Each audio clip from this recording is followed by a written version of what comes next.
¿Hugo Concha? Caray, parece que lo traigo perdido.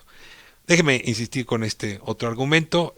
Humberto Castillejos colocó a distintos actores, operadores, en cargos centrales, principales de la gestión pública. Por ejemplo, decía yo en mi editorial a Tomás Herón, ¿lo recuerda usted?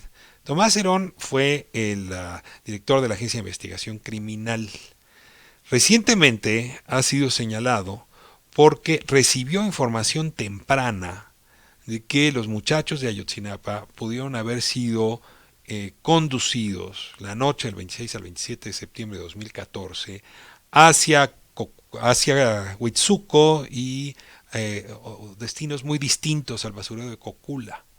Y sin embargo, Cerón hizo oídos sordos de esta información y se dedicó a probar, a forzar la hipótesis, la verdad histórica, que los muchachos habían sido cremados en Cocula, y luego incluso con una serie de artimañas que el GIEI denunció, habría sembrado, o por lo menos de esto ha sido acusado, evidencia en el río San Juan.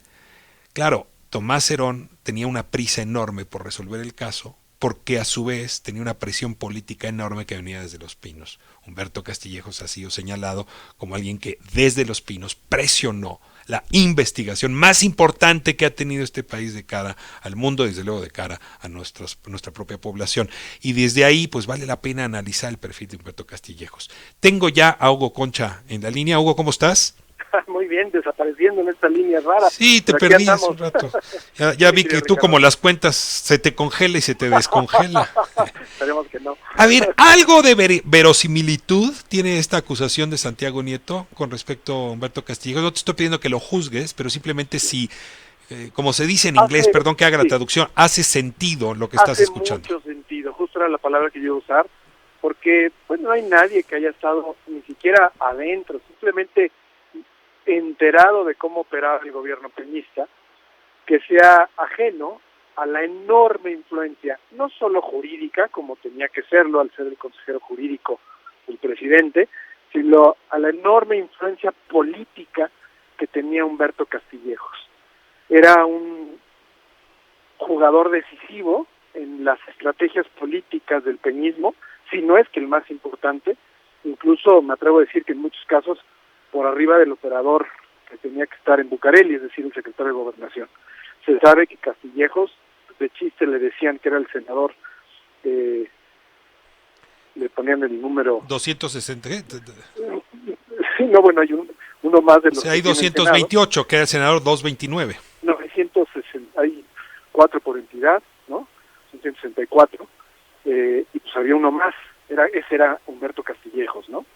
Humberto Castillejos era el actor clave para operar nombramientos políticos en el gabinete peñista, tenían que pasar por él, era el decisor de qué iniciativas iban, cuáles no, cuáles cambios se hacían, operaba no solo con los del propio partido priista, sino se sabe también que tenía pues ahí negociaciones, acuerdos con múltiples actores también de los partidos de oposición. De hecho es así como el gran rumor político, pero nada, no estoy diciendo nada que creo cualquiera que está más o menos enterado de la política mexicana en los últimos años desconociera, Pero a ver, ¿no? una cosa es tener un Sí, enorme poder político. Yo te diría, yo creo que hoy Julio Scherer tiene un enorme poder político.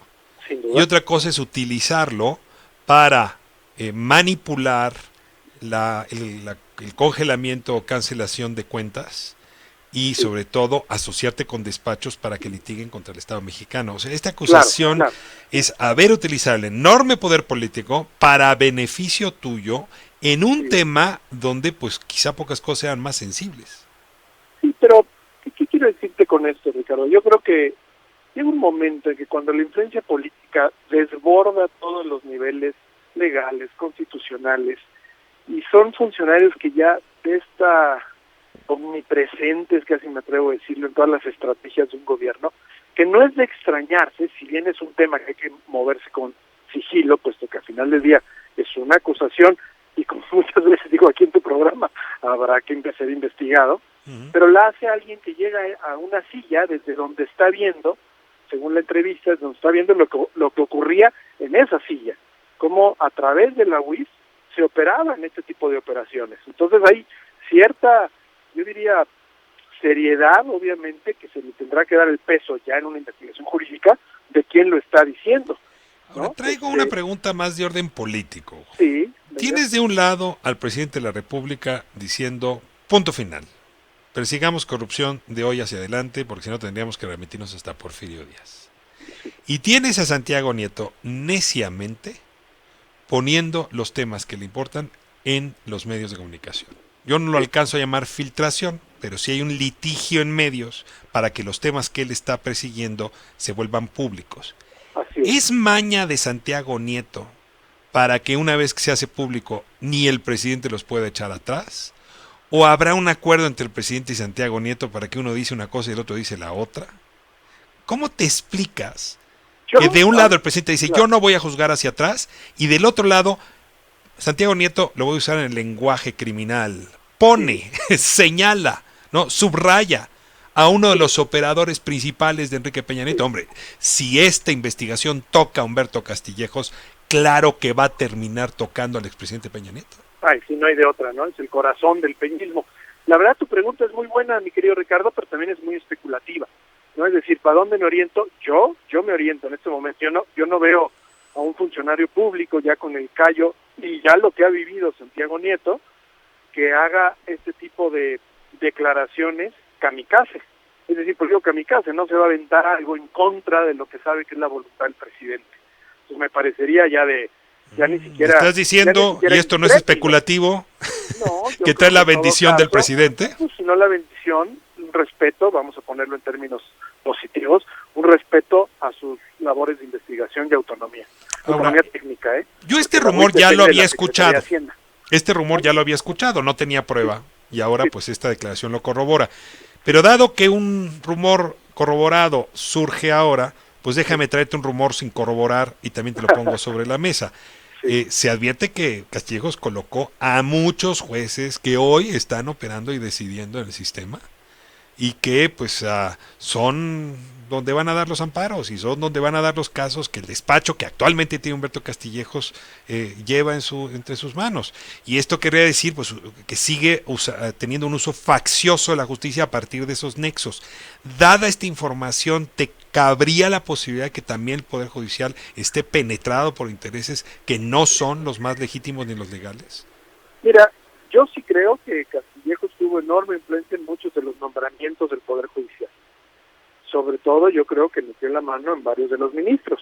Hay que recordar también que se decía que su separación anticipada del cargo era para colocarse sin ningún tipo de impedimento en la vía libre para que antes de que se fuera Peña, recordemos que hubo un cambio de ministro, todavía le alcanzara la batería al presidente para nombrarlo a él como ministro, ¿no?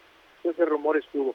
Sin lugar a dudas es un hombre que tuvo enorme influencia en todos los ámbitos de gobierno. Me subiste la apuesta, güey. Yo te dije algunos jueces y tú me dices ministros. Sí. ¿Podríamos decir nombres? Yo creo que allí hubo, pues nada más repasemos los que fueron más controversiales del peñismo, ¿no? Eduardo Medina Mora. Pues, sin lugar a dudas. Humberto Castillejos fue su coordinador de asesores. Así es.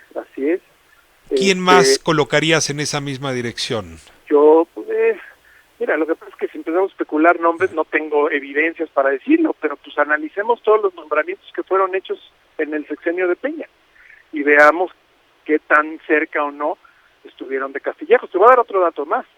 Además, también hay muchos exfuncionarios de la Consejería Jurídica que estaba al mando Castillejos que acabaron puestos claves de órganos constitucionales autónomos recién creados durante el peñismo. Muchos, no son pocos, ¿eh? Castillejos hacía eso, colocaba funcionarios a todos los lugares donde podía. Sin lugar a dudas también debe de haberlo hecho con magistrados y sin lugar a dudas eso le trae beneficios. Beneficios que además ahora tienen una explicación con aquello de la iniciativa o la propuesta que hubo, hecha, si no me equivoco, por el presidente, de que los impedimentos también para cargos suban, y muchos decían es exagerado que a los funcionarios públicos, claro, se decía para el sector privado. Yo creo que esta es una discusión que la tenemos que tener para en general muchos puestos, porque no puedes ser beneficiado de las acciones que tú mismo orquestas. Y no solo es Castillejo, hay varios ex senadores, no solo priistas, también hay varios del calderonismo que tienen jugosísimos negocios hoy en día y que muchos los operaban casi simultáneamente con sus funciones públicas.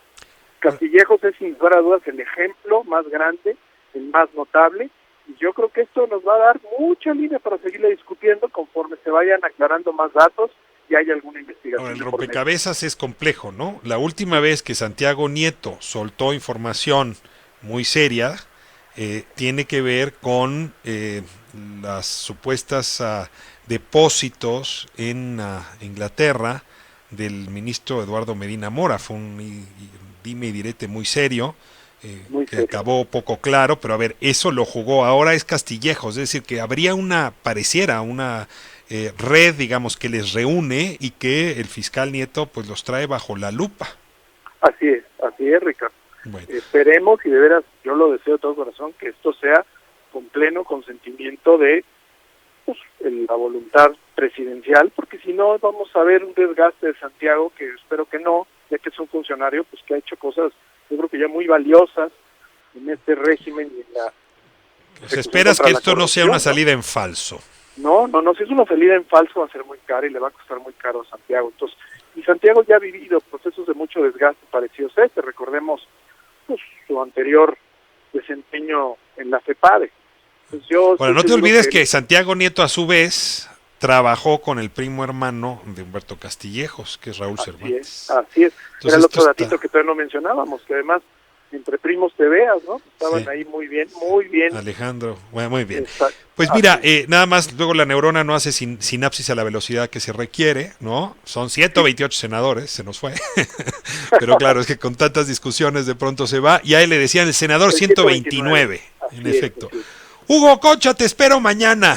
Perdóname el abuso doble, pero es que mira, la materia jurídica te demanda. Perdón, que hoy el día me agarró de un lado a otro corriendo. Te mando un abrazo muy fuerte.